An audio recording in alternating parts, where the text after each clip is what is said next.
Bom, naquela época a gente tinha um início. As redes sociais elas estavam começando, você já tinha o YouTube, os aulões ao vivo bombavam, né? Uhum. Os intervalos dos aulões eram os grandes pontos de venda que a gente tinha.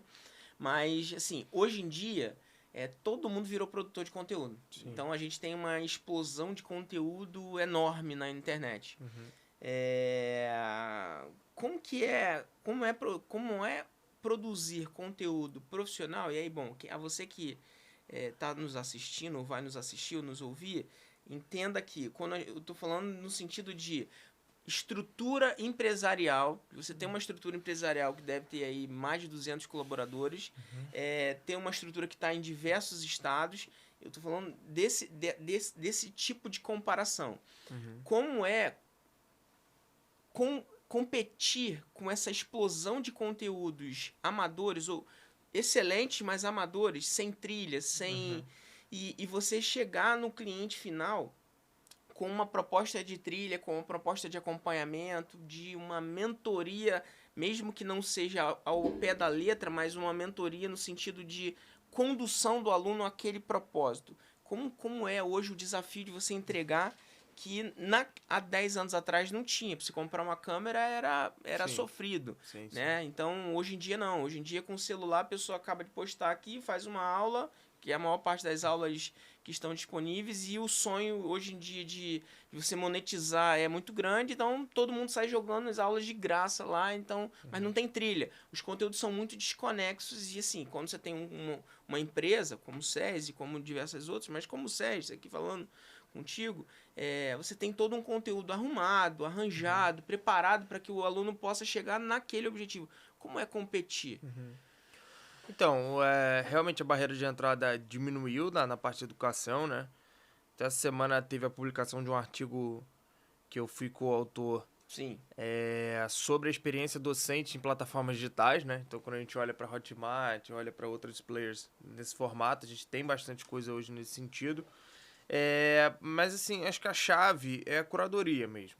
Então, quando a gente busca se diferenciar de um produtor isoladamente, é, é que a gente entende que há um excesso de informação, um excesso de conteúdo na internet e que esse excesso ele também gera ruído. Se a falta de opções em determinados momentos ela gerava uma frustração, o excesso de ofertas e possibilidades para escolha no nosso atendimento, pelas pesquisas também que a gente trabalha, também gera um certo ruído.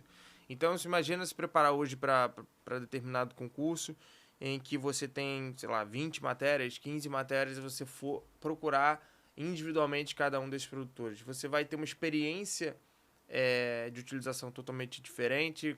Provavelmente eles vão utilizar 2 ou 3 plataformas diferentes, não se conversam os programas. Você não tem uma trilha específica para trabalhar. É, então, quando você tem programas mais estruturados, você tem mais benefícios de trabalhar com uma empresa grande por trás que vai te dar um conteúdo muito mais robusto, uma trilha muito mais robusta do início ao fim. Então é por isso que a gente fala, ó, que se você só está fazendo aula, você provavelmente vai ficar para trás. Mas se você consegue construir uma trilha individualizada, consegue trabalhar com um cronograma específico focado no aluno, entender que tipo de aluno é aquele, como é que ele aprende mais, é só vendo aula, é escutando áudio, é escrevendo, você consegue dar todo o formato de anotações para ele, quanto você gasta dentro da sua plataforma para dar uma experiência de estudo que esse cara não vai ter em outro lugar. O que você consegue trazer para ele que ele não consegue ter individualmente com o professor? Eventualmente, ele vai provavelmente utilizar produtores individuais para complementar lacunas, como isso acontece bastante com a gente. A gente pega muitas vezes o aluno bem topo de funil, assim, o aluno que está começando a estudar, que está naqueles primeiros anos, onde ele precisa construir uma base, precisa construir a base do treinamento.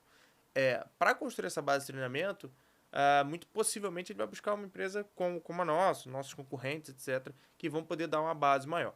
Chegou no momento, ó, tô numa segunda fase, preciso estudar para uma prova oral específica aqui, pô, esse professor conhece os membros da banca, ele tá com aqui pelo Zoom, ele vai falar diretamente com... Aí pode ser que ele vá para um caminho individualizado para fechar uma lacuna. Pô, minha lacuna hoje é português.